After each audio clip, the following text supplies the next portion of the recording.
her and her story and my story really inspires me to get involved with this community, because I feel like it's important that we are people they can communicate with, because they don't have too many people that know sign language or are inclusive on their needs and their wants. So I think that inspires me, but also just the whole journey that I've been on with my pageants and my initiative. I really want to make sure people don't feel left out in any situation. Melting Pot, a global podcast series hosted by Payal, connects guests who have inspiring stories and reaches out to a multicultural audience over 52 countries. Guests are diverse, such as celebrities, entrepreneurs, travelers, and many more who've had a turning point in their lives and moved over to a holistic lifestyle. Follow us on YouTube, Spotify, Apple, Google Podcasts, social media. Hi everyone. Today I am in conversation with this very young duo. Their names are Kale Sudhoff and Allie Gray. And Kale and Allie are both founders of Silent Opportunities, which is dedicated to fostering inclusivity, kindness, and awareness for the individuals who have hearing loss. And a very quick introduction to Kale and to Allie. Kale is just 19. And he's already a talented author and an illustrator. And Allie has started an initiative which is called Being Real, Not Perfect. And her enduring passion for sign language and advocacy for the deaf community has been a central focus for her personal and academic endeavors. So thank you, both of you, for joining me today on Melting Pot. And I'm really excited to have this conversation with you. Let's start with, very quickly, both of you and whoever wants to take off the conversation, on what exactly inspired you to, one, become an author and an illustrator with a purpose, and two, to start the initiative that you did, Allie. So whoever wants to take it first. Okay. You can start. I can go first. I began writing when I was 15 years old. I was born with a stutter that made reading really hard for me. And when I first got the idea to write a story, I just really had the mindset that I can't do this. And through some sporadic events, God just kept telling me, you just have to give it a try. This is for you. And I've had to overcome a lot in my life, and I like to write for kids with what we call exceptionalities in the teaching world, kids who face challenges doing things that other kids would sometimes find easy to do. And yeah, I've had quite a few experiences with those with special needs, and they're amazing people, and people sometimes judge them for things that they can't control. And that's really what I want to foster with my writings. Is a big belief of mine is that if kids see it in a book or on TV, they're more likely to treat it as normal when they encounter it in real life. So that's really my mission in my writings. I didn't really understand the importance of being different until I was about a freshman in high school. In middle school, I had dealt with me losing myself and trying to be exactly like the other people around me. I felt like I had to look and act a certain way to live up to the expectations of other people around me. And when I started pageants recently last year. I won my local title, which was Miss Lake Festival's teen. And for that, we had to come up with an initiative that was personal to us and something we wanted to go out and do over the next year as Miss Lake Festival's teen. So the most important thing to me was Be Real, Not Perfect, because in middle school, I did deal with a lot personally. And I really wanted to show other people that you don't have to look like other people around you, and you don't have to have the same features and characteristics as other people. And personally, I dealt with body positivity, and that's what I wanted to promote. But through Be Real, Not Perfect, it's really showing that you can have any difficulty or capability and still be valued.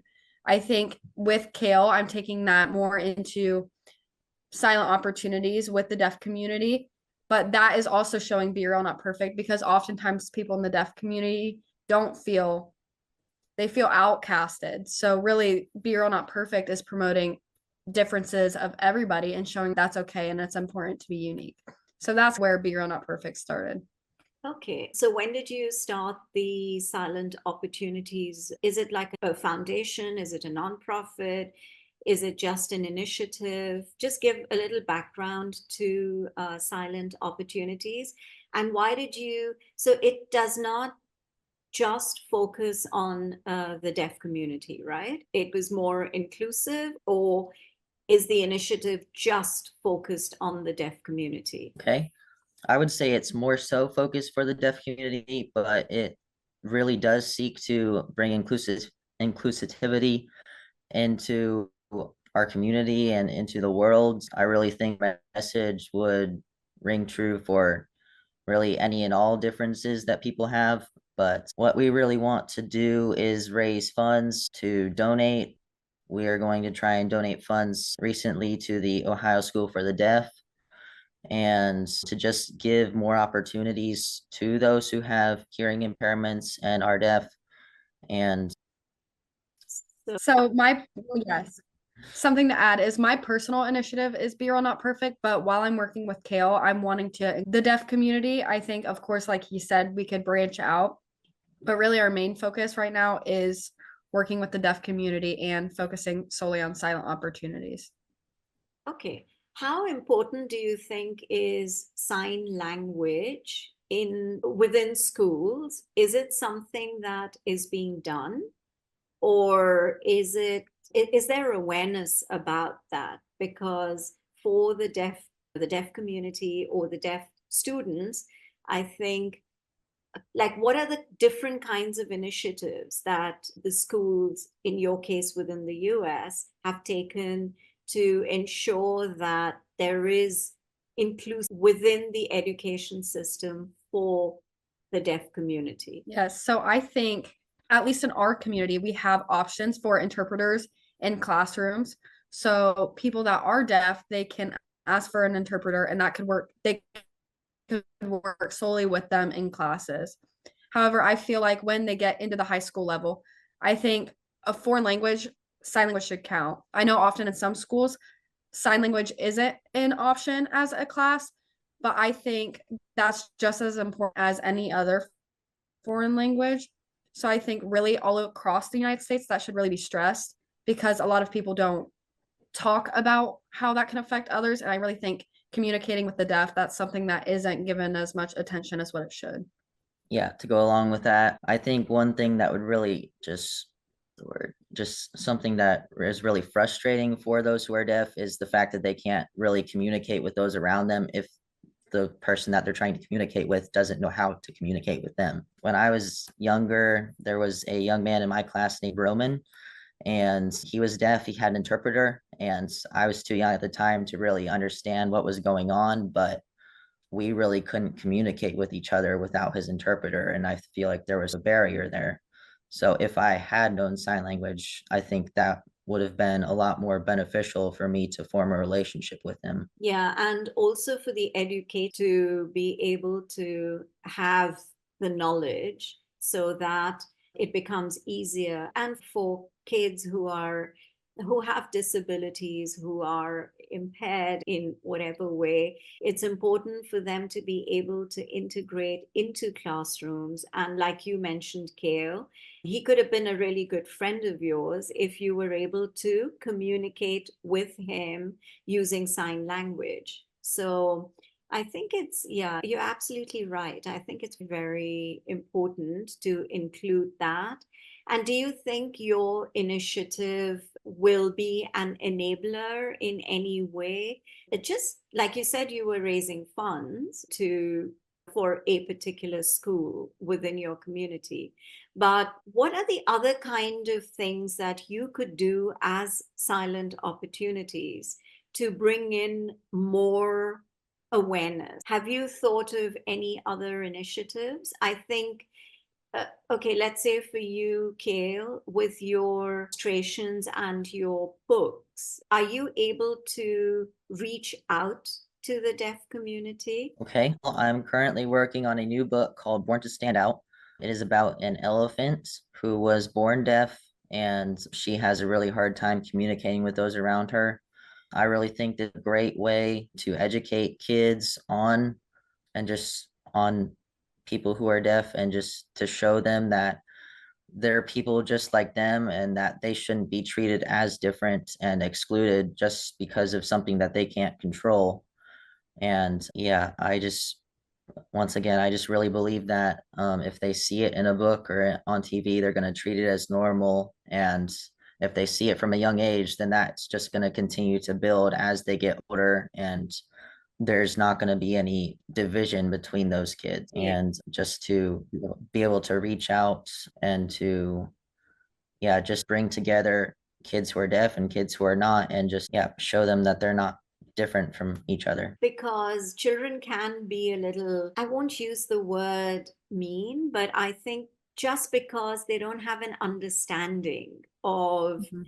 someone who is differently abled from them, I think if in this way they can get a little bit of education on how you don't have to be one for someone differently abled to not be embarrassed or ashamed, because unfortunately that's the way they are. So they have to be, like you mentioned, Kale, that you've overcome your stutter, right? There is that sense of confidence that and the ability that you wanted to do it and you just went ahead and did it. Yep. So can you just some ways in which the listeners can get involved in supporting your cause, whether it's listeners from within the US or whether it's listeners and viewers from outside of the US? How do you think they could get involved in your cause? Okay, we have a GoFundMe page and it's titled https://GoFundMe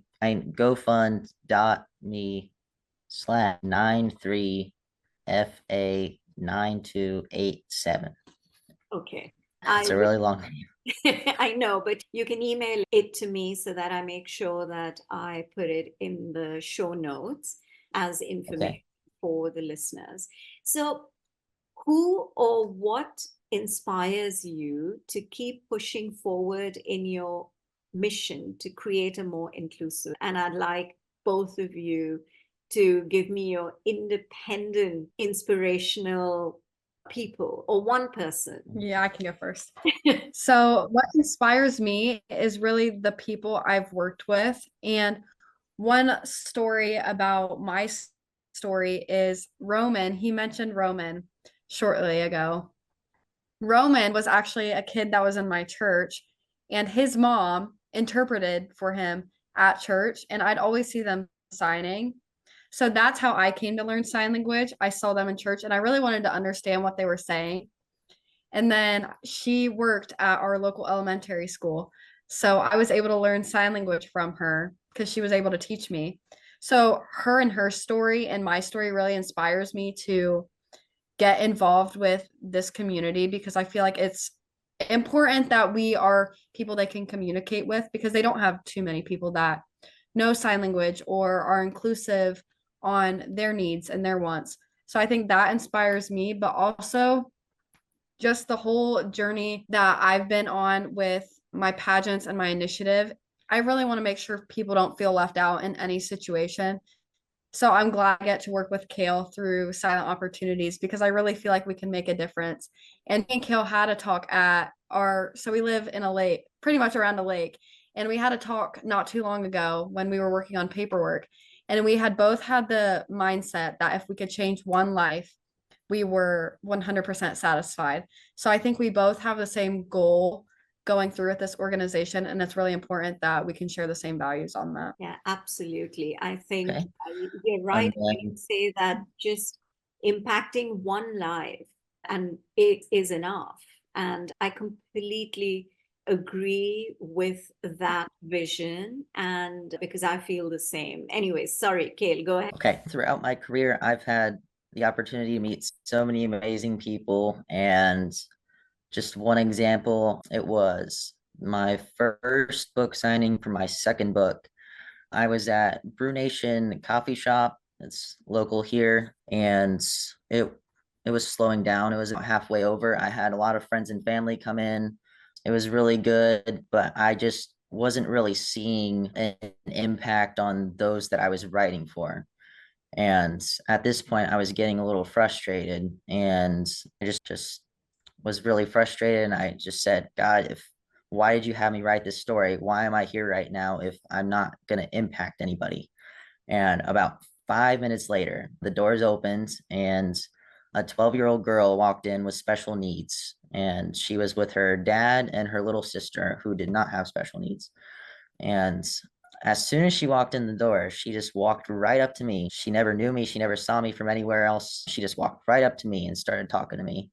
And I immediately noticed there was just such a difference in how her dad treated her compared to his daughter who didn't have special needs.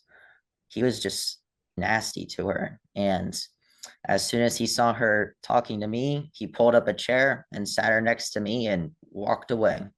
And me and this girl sat there for about 20 minutes and talked. And I said maybe 3 words the whole time. She just wanted somebody to listen to her.